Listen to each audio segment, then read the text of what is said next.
Today we're going to look at triad pairs, and we're going to look at this from two different angles. We're going to look at it from the vertical plane of the guitar, which is going across the strings, and we're going to look at it from the horizontal plane, which is moving this way, up and down the neck on the same strings. So we're going to take two triads and we're going to put them one after the other in a pattern, moving through the inversions in order to create chord motion over a single chord.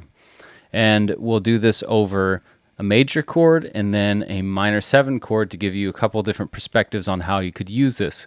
But this idea is really valuable for creating chord parts or chord solos.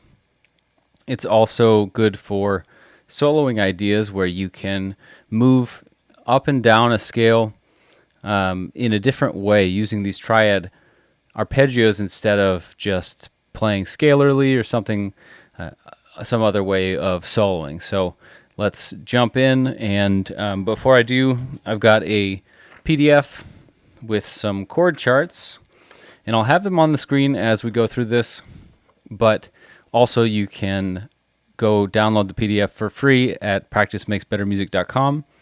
If you're already viewing this video there, then the PDF will be right below the video.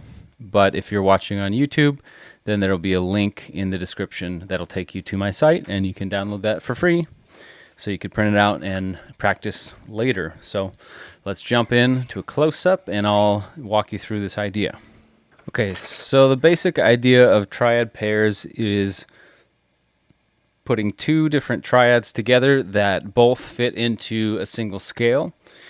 It doesn't always have to be a single scale, but for our purposes, we're just going to use two triads that occur next to each other in a major scale, and so that you can use these to create motion in your playing. So I'm going to be in the key of A major,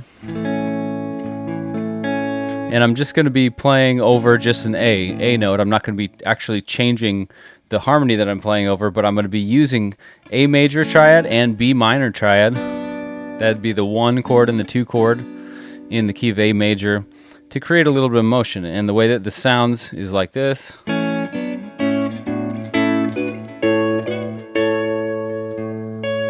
So that is a way that over an A major chord, I could create a little bit of motion. I could do it just in one position.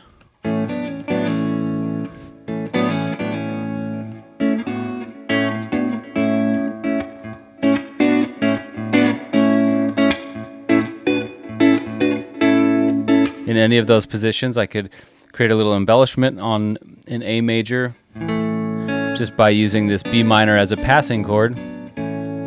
I can also use this in improvisation if I'm soloing in a key of A in the A major scale. I can use some arpeggios.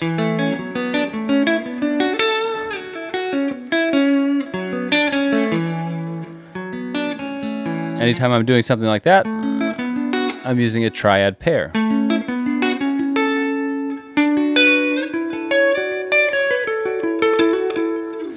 So the way I'm going to show you this is first doing it across the horizontal plane on the 2nd, 3rd, and 4th string. And the reason I'm focusing on these three strings is because I think these are probably the easiest and most useful 3-string triad shapes. And so we're going to focus there, and then I'm going to show you the vertical way to do this as well, moving through all 6 strings. And so once you get the vertical shapes, you can find the triad shapes on all the other string sets as well, like the first 3 strings or any of the other ones, by using these chord pictures that I have on the PDF. So the black dots in the picture are A major, and the red dots are B minor. So hopefully that's clear and you can see the difference between them, so you can kind of use this chart to move up with me. So I'm starting here, 2nd fret, regular notes from like an A major chord, and then I'm going to use these 3 fingers to go to my B minor chord, which is 4th fret, 4th fret, 3rd fret. So I'd suggest just practicing that a couple times till that gets comfortable. If you want to play it with your open A string,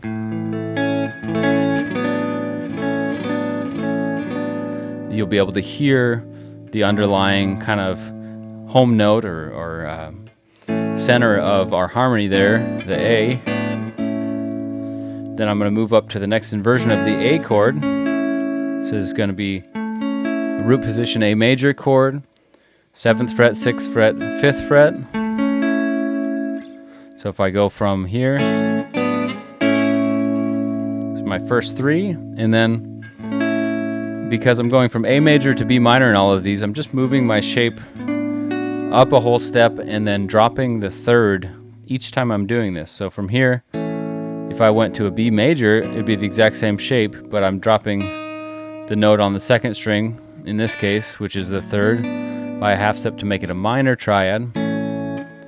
Going A major to B minor, or A major to B minor, right, yeah. And then here, A major, and then when I go up here, my B minor is the 9th fret, and then the 7th fret and 7th fret, barred with this first finger here.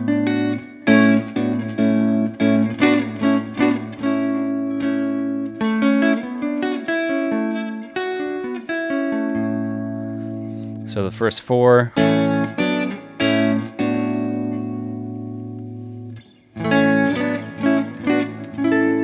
Next one is this one, first inversion A major, at the 11th fret, 9th fret, and 10th fret. When I move that up, my notes on the 2nd and 3rd string will move a whole step up, while the note on the 4th string will move only a half step, because that would be the 3rd of my chord.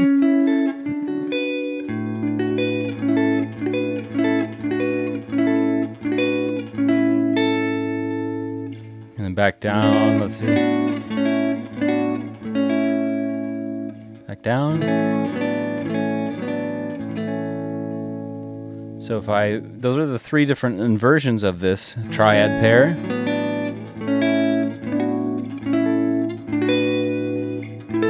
Then if I move up one more inversion, I'm back to the one that I started on, just an octave up.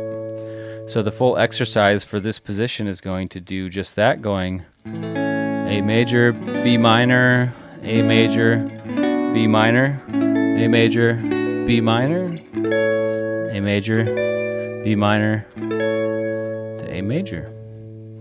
So if I play that as one without talking,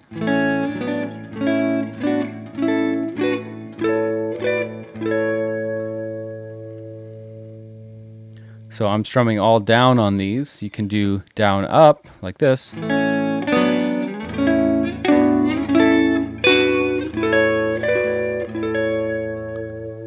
It's another way to do it.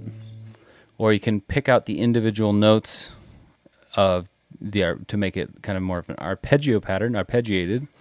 So I could go.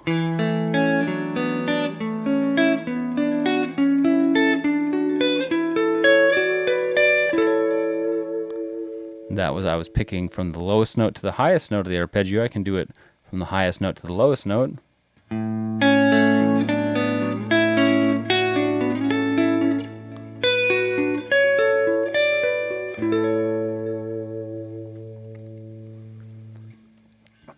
And I can practice that in a couple of ways. I can do it as triplets, like this. Triplet, triplet, triplet.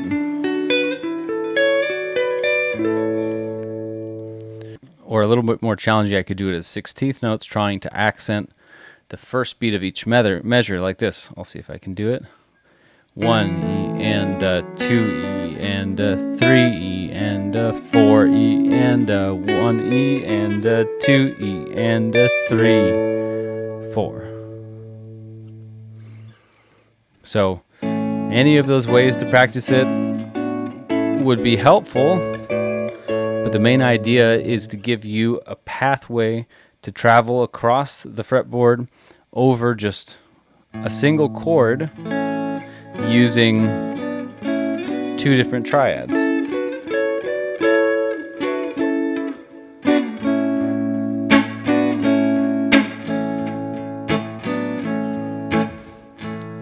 So I'll set up a little loop here and just play around with this idea so you can kind of hear what it might sound like in a song where you're playing over an A chord. So 1, 2, 3, 4. Here we go.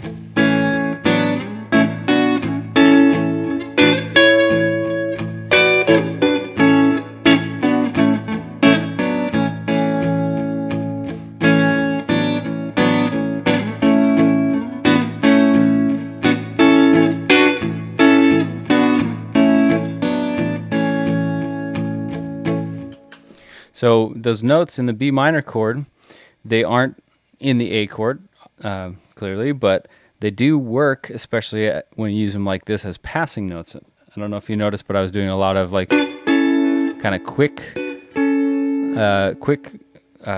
notes on the, or quick playing of that B minor chord and going back and kind of focusing more on that A major chord, because that's the home base of the harmony that I'm playing over. But you can play around with this idea and come up with your own ways of doing it. But next, what we're going to move into is looking at the vertical ways you can play this. So moving across all 6 strings. And so for this, we're going to be looking at the big 3 patterns of A major and B minor. Again, the notes in black are A major, the notes in red are B minor, and these big 3 patterns, I'm playing them as arpeggios just to kind of demonstrate, but these are big triad shapes that move across all 6 strings without skipping any chord tones. So these are really great guides for you to use when finding your way around the neck. The big 3 is a concept that I developed that really, I think, is the foundation of how I understand the neck and how I find my way around, and it can provide a really strong foundation for you to know how to play all the chords in all the positions and all the inversions.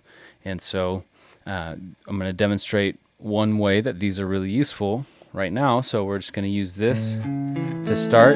This is the root position A major big 3 shape, and we're going to start with strings 6, 5, and 4, and we've got the root position B minor big 3 shape that we're going to use also. So I'm going to be moving on the 6th, 5th, and 4th string from A major to B minor. Then I'm going to go up to the next string, or the next 3 strings. That's strings 5, 4, 3, and I've got now a root first inversion A major triad to a first inversion B minor to a second inversion A major, second inversion B minor, back to a root position A major. So I've got 4 different places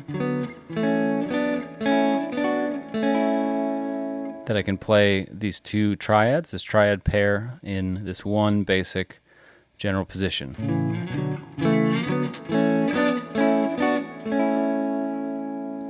So just like I did here, I can use the same rhythm to practice that.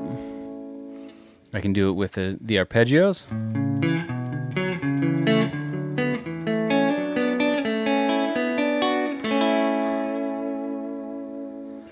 And you can get a lot out of just looking at those, how those patterns kind of interact with each other.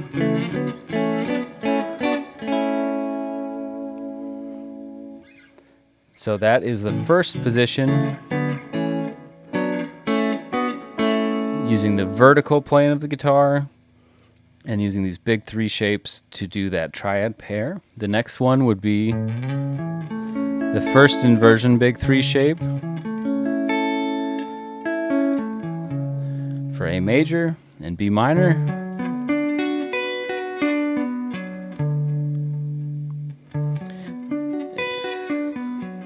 then by isolating just 3 strings at a time of each of those patterns, we can do the same thing here. Starting in first inversion to B minor, second inversion A major to B minor, root position A major, B minor, back to first inversion, A major and B minor. So we can follow the same rhythm that we did before.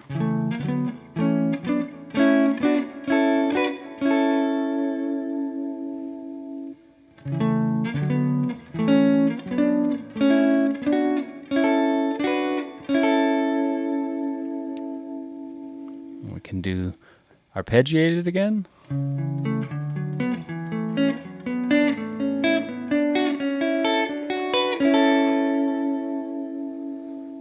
I didn't do this on the last one, but you can also go from the higher notes, the top of the chord, down to the lower notes, arpeggiating.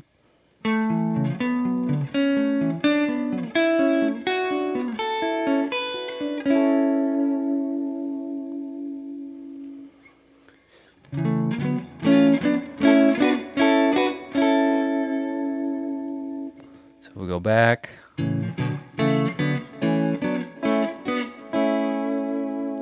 And then next one.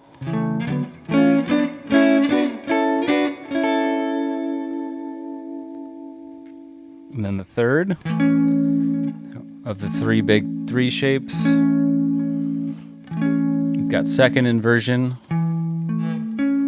A major, and second inversion B minor.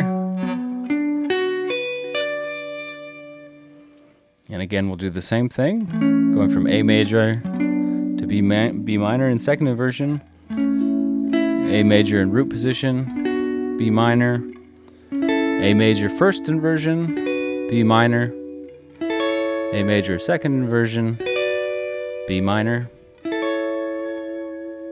and that's the third shape.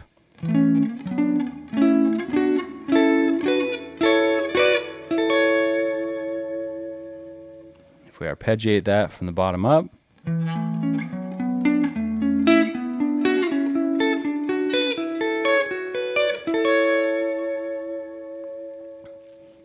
from the higher note down,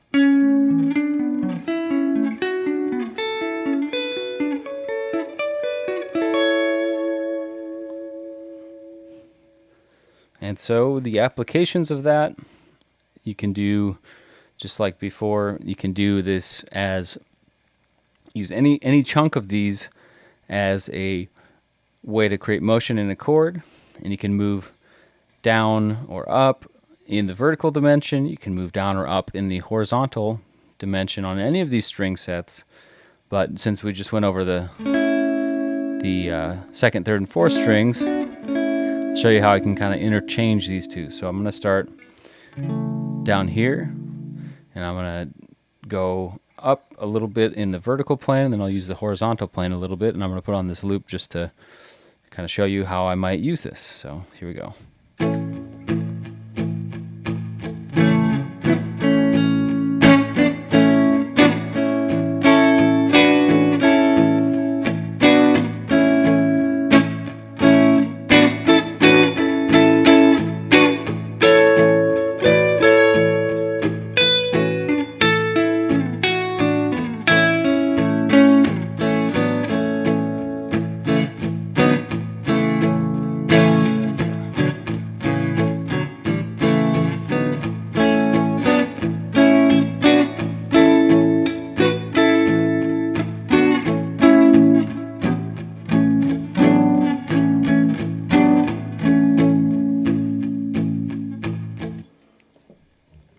So that's incorporating all of the things that we've talked about so far into one kind of little improvisation. So the idea of triad pairs can go really deep. You can go beyond just, major and minor chords. You can go into more obscure triad pairs, like pairing together chords that are pretty distant from each other. Like 2 chords that are a tritone apart is an interesting one.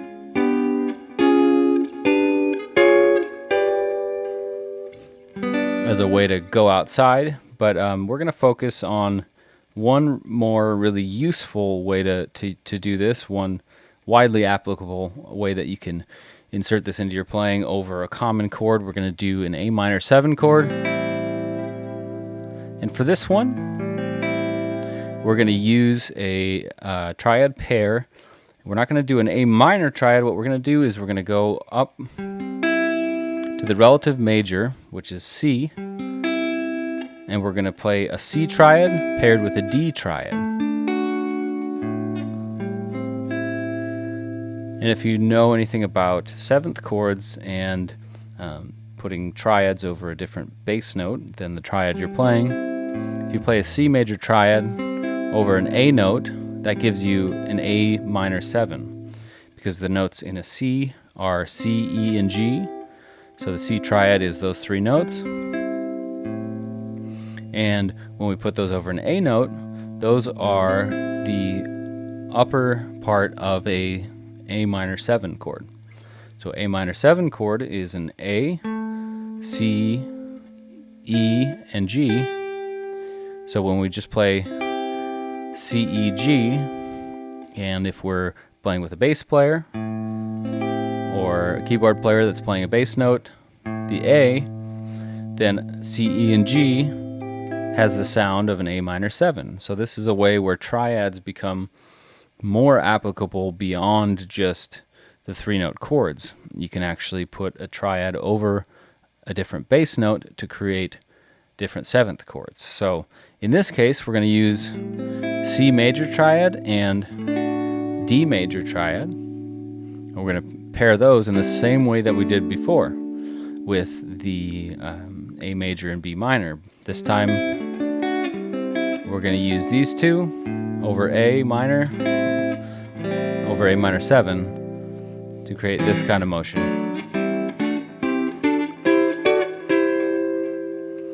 And this one might be a little easier to grab because each of the shapes that we're going to do are major, so that means that you're just moving each shape up a whole step in order to move it to the next, from the C to the D chord. So you got two of the same shape in each position. So we'll start with the horizontal plane, just like we did before on strings 2, 3, and 4. And we'll begin down here. So I'm going to play this over A minor, over the A note. So this is just a regular A minor 7 shape. But notice this is a C major triad here. So I'm going to take that. I'm going to go a whole step up to D major. So C major, D major. And these ones are first inversion of C major because the E is on bottom. D major, the F sharp is on bottom. Then a second inversion C chord, still over that A. And then a whole step up for the D, second inversion D major triad. Then I've got a root position C major triad, root position D major. Then when I jump up, I'm going to be first inversion, same as we started back here, just an octave up. Then a whole step up from there is my D major triad. So I've got this pattern.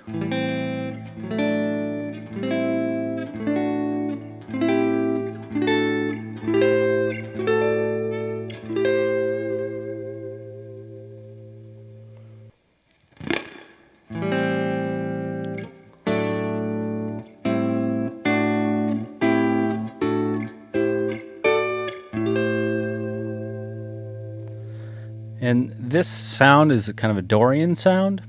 Dorian is the second mode of the major scale, so this really would be in the parent key of G major, starting from the 2 chord.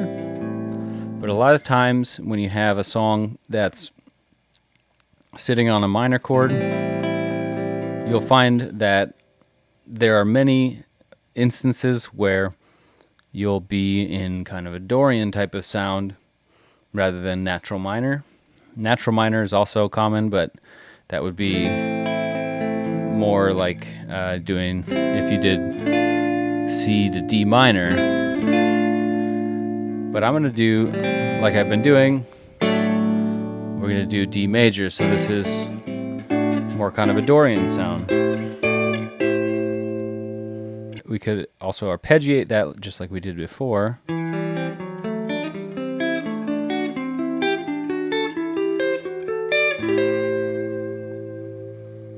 And from the top down.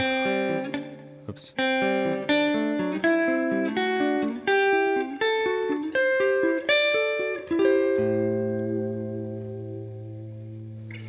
And so, again, I can use this for soloing and for creating chord motion. So we'll look next at the vertical shapes of this triad pair. So C major to D major. We're going to start with C major root position big 3, which is this. In D major, root position big 3.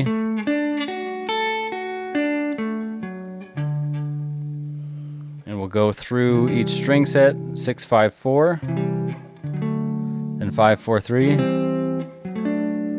4 3 2, 3 2 1.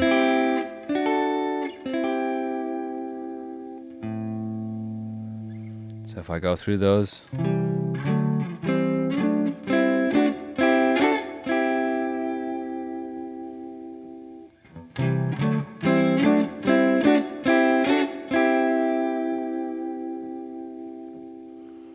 and that's the root position big 3 shape. We'll go to the first inversion big 3 shape, C major,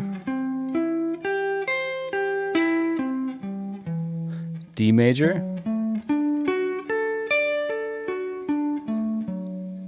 starting from first inversion, we'll do those same string sets, so 6 5 4, 5 4 3, second inversion here, 4 3 2, it's root position, 3 2 1 is first inversion.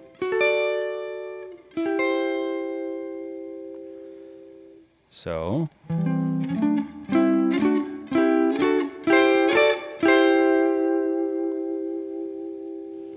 one more time.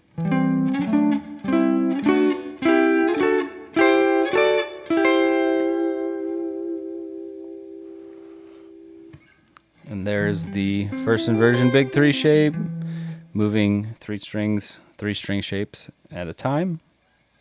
And then we've got our second inversion big 3 shape, which I could do down here for C, but instead of using those open strings, I just wanted to do it up here. So my big 3 shape contains these notes. That's C major, second inversion, D major,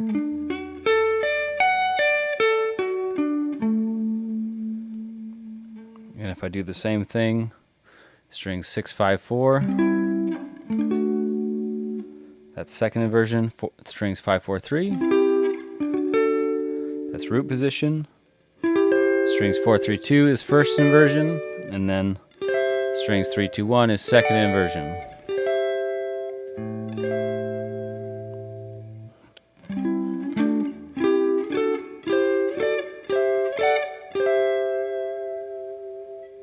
So again, I'll set up a little loop and then do some improvising around with the vertical and horizontal shapes and using some chordal ideas and then some soloing, arpeggiated ideas to show you how I can just play around with this idea and make some interesting sounding passages and runs and stuff using these ideas, this triad pair. So here we go.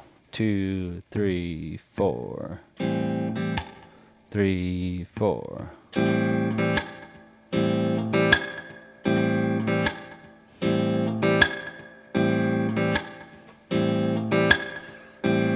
Here we go.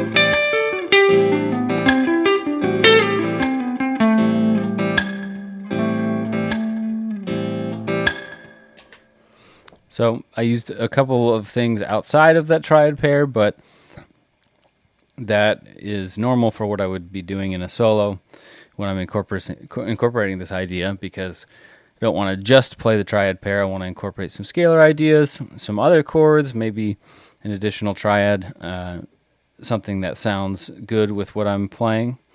But that is one way that you can kind of incorporate it. You can do rhythm parts like I was doing, like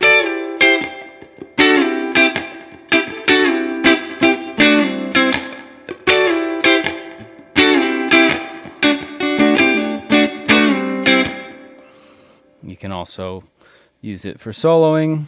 And one way to do that would be to start out with something like an A minor scale,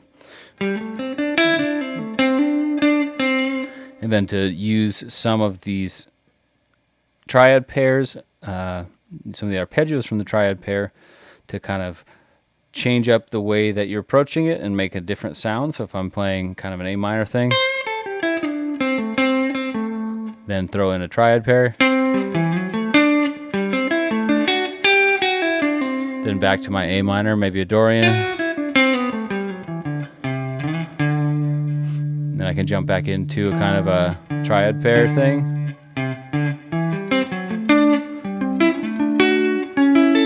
Oops.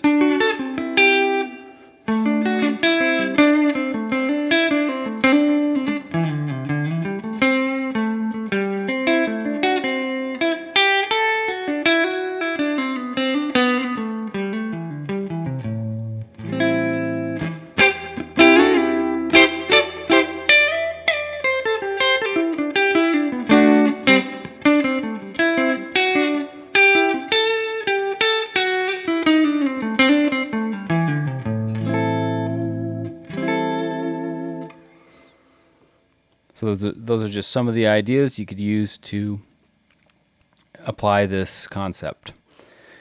So, like I mentioned before, this concept goes a lot further, but this is a good starting point, and I hope this was a helpful kind of introduction to this idea if you haven't done it before.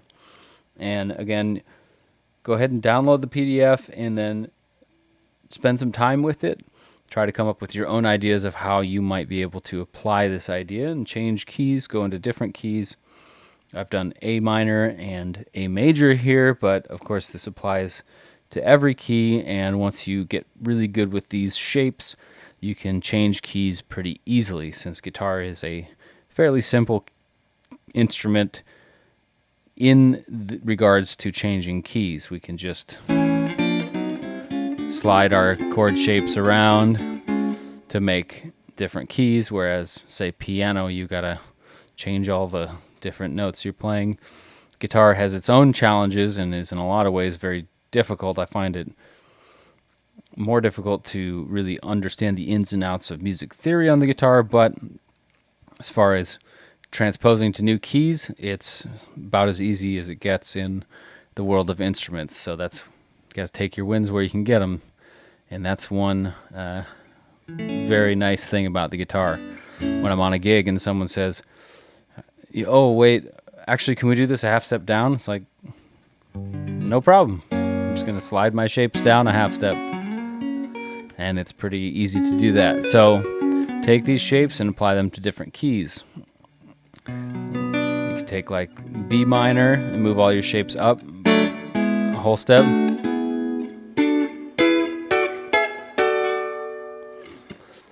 Or any other key. That's going to be all for this lesson. I hope that you found this interesting and useful, and I hope that you play around with this in your own practice time and come up with some interesting ideas of ways you can apply this.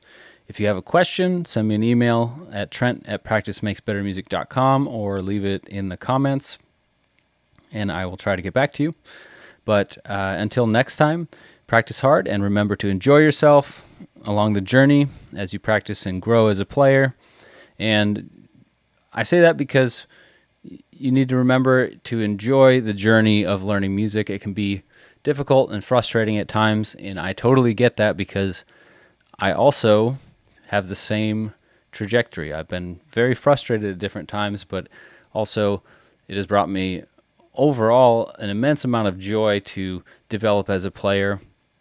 And it really takes a lot of hard work to get into new concepts. Sometimes I'll practice something for months and it doesn't feel like it's really sinking in. And then suddenly one day it comes out in my playing in a new way. And that just proves to me that the arc of learning a musical instrument, or really any skill in life that's worth learning, is a long one. It takes a long time to get past a certain point. So if you feel stuck in your playing, keep at it. If you feel like you haven't progressed in a long time, just keep practicing new things. Focus on different elements of your playing that can take you further. And that's part of the reason I've been focusing on triads in some of my recent lessons, which if you haven't viewed some of the other lessons on triads that I've released recently, maybe go check those out, because they're all very interrelated and they can all help you build this picture that I'm trying to lay out for you of the triad shapes and how they really can help you navigate the fretboard more efficiently, more confidently, and give you lots of ways to play any given chord progression. So that's why I've been focusing so much on triads. I think they're extremely fundamental to a functional guitar player's arsenal. And I'll be looking at some other things in the future, but I am going to be hammering on some more stuff related to triads. So I really hope that this has been helpful, and I hope that these lessons are helping push you forward in your playing. And I want to encourage you just to keep working at it. And there's no shortcuts. You just have to put in the time. But regular time on a daily basis is the best way to do that, even if it's shorter than, say, a session of many hours once a week. If you come back to it every day for a shorter period of time, you're going to see that progress increase and accelerate over time. So that's what I'd encourage you. That's what I want to leave you with today. So thank you for watching, and I'll see you in the next lesson.